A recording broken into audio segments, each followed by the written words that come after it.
Bien, bonjour les amis. Bon, bah voyez la pierre que j'ai déterrée l'autre jour, je vous l'avais pas montré. Plein de cristaux. Une petite pierre. Bon, ouais, quand j'avais déplacé cet arbuste là, bah, je vous montrerai comment j'ai avancé aussi à l'entrée du terrain, vous allez voir. Ouais, je suis en train de réfléchir, lui j'ai peut-être le mettre ici en fait, par rapport au chemin. Là ce matin, bah, vous voyez, j'ai tout dégagé mes fraises. Mes fraises et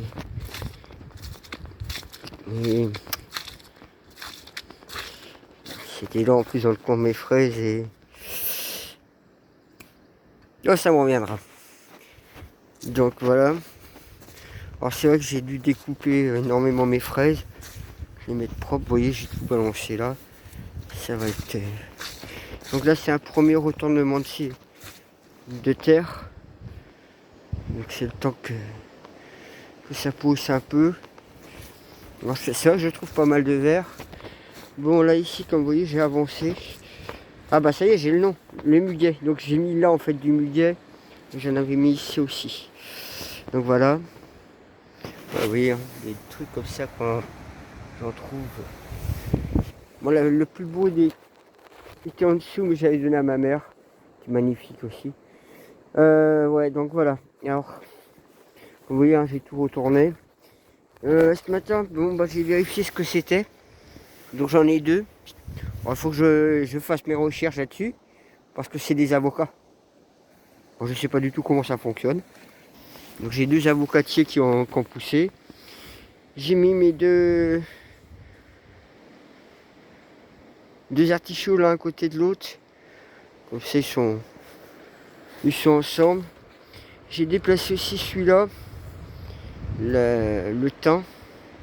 Puis là, voilà, j'ai refait un nouveau massif de fraises. Alors c'est vrai qu'on dit souvent tous les 5 ans, il faut renouveler son massif de fraises. Bon, cette année, il sera là pendant 5 ans à peu près. Puis après, bon, bah, à voir si je le mettrai peut-être en haut dans 4 ans. Je dis dans 4 ans puisque on dit tous les 5 ans. Donc voilà. Alors, je vais vous montrer comment j'ai avancé à l'entrée. Donc là c'est un premier gros boulot de fait. Ah. Après, il va falloir que j'aille aussi planter mes pins maritimes là-bas. Ça va être autre chose. Parce que je n'attends plus de rien, même de la mairie ni de l'administration. Quoi que ce soit, enfin. Je préfère rien dire, me taire. Là, comme vous voyez, hein, j'ai coupé hein, les branches, je les ai mis là pour l'instant. Donc, ouais, j'ai fait ça à la main. Quand on a une bonne scie à la main, ça va vite. Bon, c'est vrai que j'ai dégagé quand même la plupart des branches. Ouais. Quand je vous dis, il a éclaté en 1000 morceaux. Regardez tous les morceaux qu'il y a. Il reste celui-là à faire tomber aussi. Et quark. Pareil, vous voyez, hein, j'ai un peu tout nettoyé. C'est vrai que c'est petit à petit j'ai dû le faire. Hein. Je vous dis, hein, il est vraiment en 1000 morceaux le machin. Il est même cassé encore en deux là.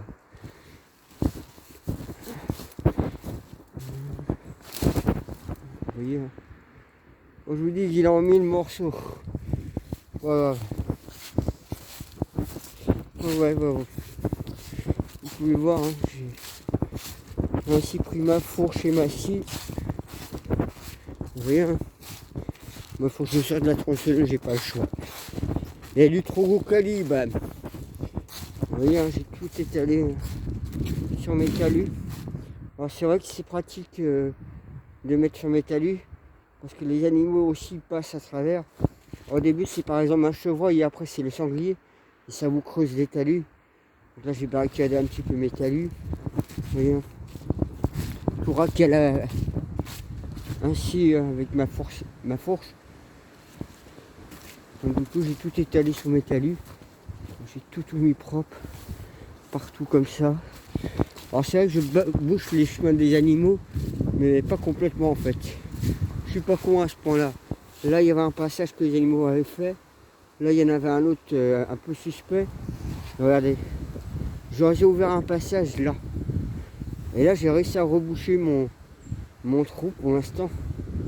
Vous voyez, hein, j'ai tout nettoyé, mis propre. Vous voyez, hein, là il y a une branche, bon je la laisse.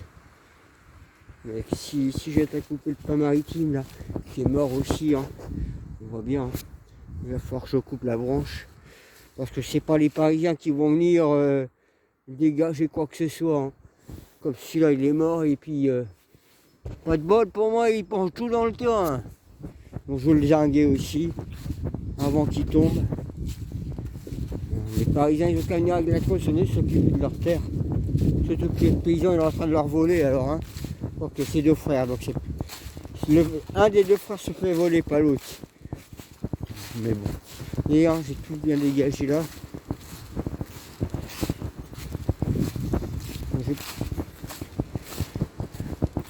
Oui, hier il a fallu que je balance tout de l'autre côté. Donc tout le tas que j'ai balancé, ça m'a pris quand même du temps. Hein, pour tout couper, tout dégager, être propre.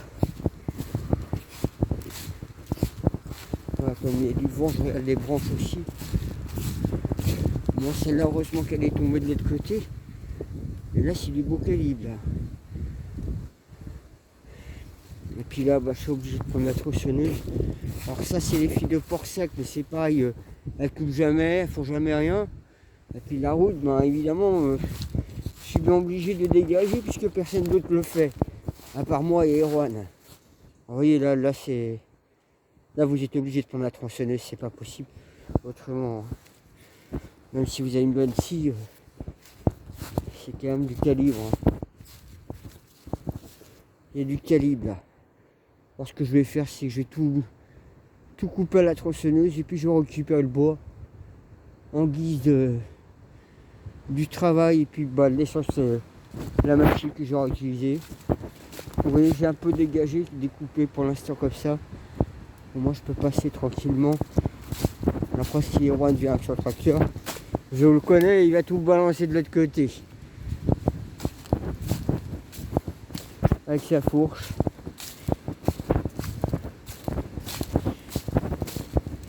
Et j'ai tout mis sa propre pierre. Pareil de l'autre côté de la route, j'ai tout nettoyé aussi. Pour pouvoir garer ma voiture tranquillement. Là c'est du chêne en plus.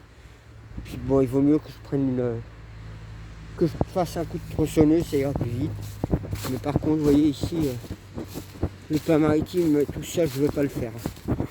Parce que quand on voit comment c'est foutu, je pense que vous allez vite vous rendre compte que c'est vraiment le merdier là. Vous voyez, déjà vous avez celui-là qui est du beau calibre. Et celui d'autre, regardez, c'est pas du petit. Hein. Même là, je prends des risques d'être en dessous de ce petit arbre. Parce que je ne sais jamais comment ça peut réagir. Mais là, je peux pas couper, moi. Ça, il faut une sécurité minimum. Et là, ils sont assez larges. On va vous montrer de l'autre côté. Vous voyez, ça c'est sanglier, chevreuil qui sont passés par là. Vous voyez, il faudrait être à deux pour faire le contour. Il y a le tour si vous préférez. Oui, hein, c'est assez dangereux. Donc voilà. Alors moi je vous dis à plus.